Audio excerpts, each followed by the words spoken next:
Jeg sidder med TV2's nye blad, Vi med hund. Ja, Og selvfølgelig er Ilse Bulbarsen, hun har jo et indslag, der hedder Ilses Hundeskole. Ilses Hundeskole. Og må jeg læse noget op? Ja, du må.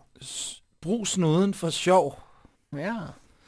Motivationen for leg og øvelser, hvor hunden skal søge, bliver endnu større, hvis den oplever afveksling i opgaverne og forskellig belønning fra gang til gang. Ja.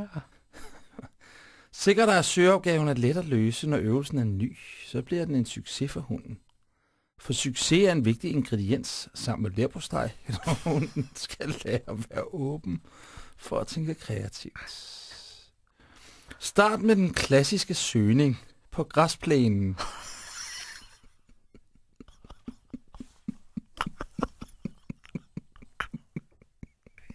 Ja. Spred godbidder ud.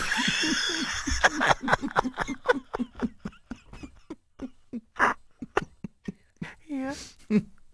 Og lad hunden gå i ro og mag og hygge sig. Ja.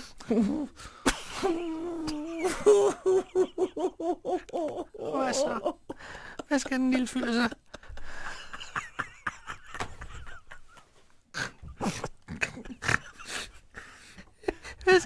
Hvad skal den lille fylde så snus til?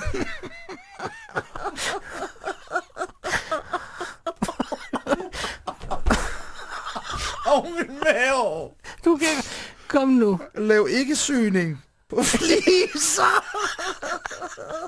Æggesyge. asfalt og gulv. Da det så ikke ligger en CØ-øvelse, men bare et spørgsmål om, at hunden skal se sig frem til godbiderne. Med snuden i luften. Vær aldrig negativ og sig ikke nej til hunden. Heller ikke selvom den løser søgeopgaven forkert. For eksempel ved at løbe af den forkerte vej, når den skal finde bøtten med godbidder. Eller ikke springer op af træet, selvom godbidderne sidder der. Det kan jeg simpelthen ikke få til at blive noget sjovt. Nej, men det kan du nu, ja.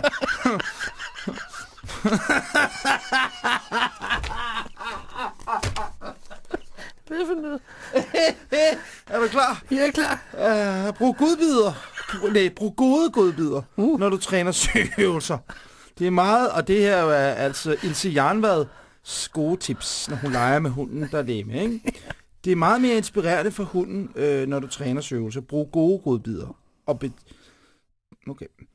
Det er meget mere inspirerende for hunden, og betyder det sundere at finde små klatter.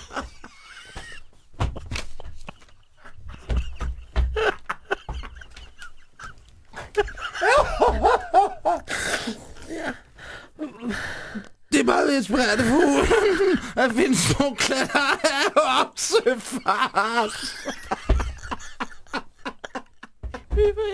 Eller rejer. End at finde tørkiks eller tørfoder. Ja, men det er da rigtigt. Undskyld. Det var... Fuck min mave, mand. Vi tager et stykke musik.